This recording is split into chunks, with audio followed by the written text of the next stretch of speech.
আমরা যারা এই ধর্মীয় সংখ্যালঘু মানুষ, তাদের নেতারা রাষ্ট্রীয় পর্যায়ে আমরা খুব গুরুত্ব কখনোই বহন করি নাই, এখনো করছি না, ভবিষ্যতে করব কিনা এ নিয়ে আমাদের দুশ্চিন্তা আছে। সুব্রত চৌধুরী, মঞ্চে উপবিষ্ট অন্যান্য শ্রদ্ধাভাজন নেতৃবৃন্দ, শ্রদ্ধেয় প্রিন্ট মিডিয়ার নেতৃবৃন্দ যারা অংশ নিয়েছেন তারা, ইলেকট্রনিক মিডিয়ায় যারা অংশ নিয়েছেন তারা, এবং শ্রদ্ধাভাজন সুধীমণ্ডলী, অনেক লম্বা আলোচনা হয়েছে। আমি বারবার আলোচনা ছোট করার চেষ্টা করছিলাম যে শেষ হয়তো দু একটা কথা আমি বলতে পারবো, কিন্তু এমন একটা পরিস্থিতি দাঁড়িয়েছে যে আপনারাও আর ধৈর্য ধরে অপেক্ষা করবেন না, আমি হয়তো কিছু বলতে পারবো না এবং খুব বেশি কিছু বলার নাইও। তবে আমি এইটুকু বলবো যে আমাদের শুরু হয়েছে মাত্র, আমরা এটা কন্টিনিউ করার চেষ্টা করব। এবং আমি আগেই বলেছি মাঝখানে যে আজকের অনুষ্ঠানটা সম্পূর্ণ হলেও অনেক ক্ষেত্রে অসম্পূর্ণ আছে।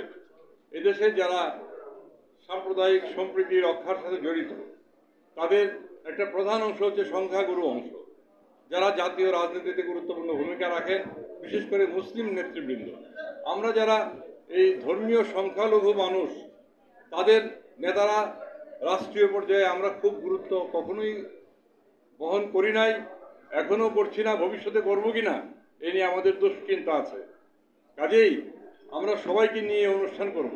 আর সংখ্যালঘু যাদেরকে আমরা বলছি, যারা সাম্প্রদায়িক সম্প্রীতির একটা অন্যতম বিষয়, আরও অনেক জনগোষ্ঠী আছে। আমি আগেও বলেছি যে পাহাড়ি, সমতল, তারপরে নৃতাত্ত্বিক জনগোষ্ঠী, বৌদ্ধ, খ্রিস্টান, তাদের প্রতিনিধি আজকে এখানে অনুপস্থিত।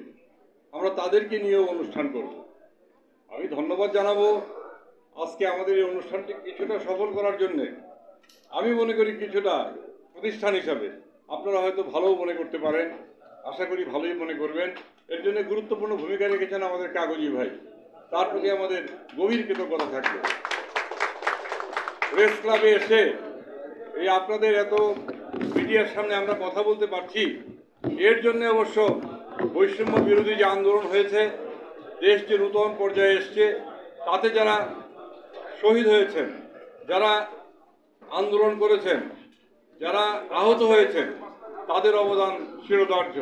কারণ তারা না করলে আমরা এই অবস্থায় আসতে পারতাম না। এবং আমরা আশা করব সামনে আরও আমরা ভালো থাকব। আমাদের অনেকগুলো বিষয় বলা হয়েছে যে এই সাম্প্রদায়িক যে সম্প্রীতি নষ্ট, এটা কেন হয়?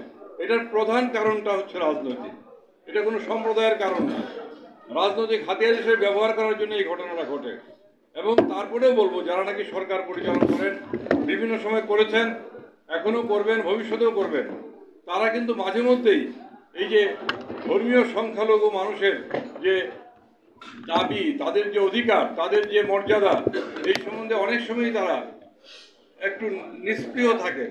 তারা কখনোই এটাকে গুরুত্ব দেওয়ার চেষ্টা করেন না। আমরা কিন্তু কোনো আমলের কথাই বাড়িয়ে বলবো না, সব আমলে এই ঘটনাটা ঘটে।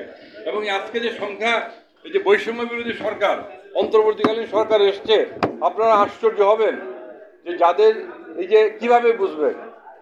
ঠিক আছে, বাড়িঘরের হামলা তুলনামূলকভাবে কম হয়েছে আমি মনে করি, কিন্তু যারা চাকরি করছে, যারা শিক্ষক, যারা হাসপাতালে ডাক্তার, যারা নাকি সচিবালয়ে কাজ করে, এই ক্ষেত্রে কিন্তু অনেক চুক্তিভিত্তিক নিয়োগ হয়েছে, কিন্তু এখন পর্যন্ত এই যারা সংখ্যালঘু সম্প্রদায়ের বিভিন্ন যে মানুষজন আছেন, একজনও এখন পর্যন্ত নিয়োগ পান নাই। হয়তো বলতে পারেন যে বেশিরভাগ মানুষ তো স্বৈরাচারের দোসর ছিল, এটাও সত্যি কথা, কিন্তু অনেকে কিন্তু ত্যাগী মানুষ ছিল, অনেকে কিন্তু স্বৈরাচার বিরোধী ভূমিকা রেখেছে। যেমন আমাদের তপনবাবু রেখেছেন, উনি ইচ্ছা করলে একটা বড় চাকরি করতে পারেন, অভিজ্ঞতার দিক থেকে অত্যন্ত সমৃদ্ধ মানুষ, কিন্তু সরকার তার দিকে দৃষ্টি দেয় এখন পর্যন্ত দেয় নাই বলে আমি মনে করি। কাজে আপনারা দয়া করে বলবেন এইটুকু যে সংখ্যালঘু সম্প্রদায়ের মধ্যেও এই গত স্বৈরাচারী কর্মকাণ্ডের বাইরে অনেক মানুষ ছিল, পুলিশে আছে, সচিবালয়ে আছে, ডাক্তারদের মধ্যে আছে, শিক্ষকদের মধ্যে আছে, তাদের কিন্তু দৃষ্টি দেওয়া দরকার। এমনকি সরকারেও আমি মনে করি যে সংখ্যালঘু সম্প্রদায়ের সেরকম কোনো পার্টিসিপেশন নাই। একজন হিন্দু মন্ত্রী আছেন, উপদেষ্টা আছেন, আরেকজন পার্বত্য চট্টগ্রাম বিষয়ক উপদেষ্টা আছেন। পার্বত্য চট্টগ্রামের উপদেষ্টা তো নিতেই হবে, উপায় নাই। কিন্তু অন্য সম্প্রদায়গুলির মধ্যে যাকে নেওয়া হয়েছে, আমি আশ্চর্য হব, আমি এখন পর্যন্ত তাকে দেখি নাই। আপনারা দেখেছেন কিনা আমি জানি না। কাজেই তারও যে বিচরণটা কীরকম, এটা কিন্তু আমরা দেখতে পাই না। কাজেই এইগুলোর ব্যাপারে দৃষ্টি রাখা দরকার। এগুলো সূক্ষ্ম ব্যাপার, এগুলো আমরা মনে করি দেখতে হবে। কাজে বর্তমান সরকারের কাছেও আমাদের আবেদন থাকবে, তারা যেন তাদের আচরণে, এই যে বৈষম্য বিরোধী সরকার, এটা যেন বৈষম্য বিরোধী আচরণেও প্রকাশ পায়, সেটার দিকেও আপনাদের লক্ষ্য রাখতে হবে।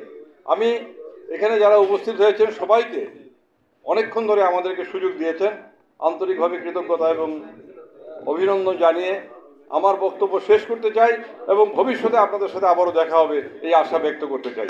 অসংখ্য ধন্যবাদ।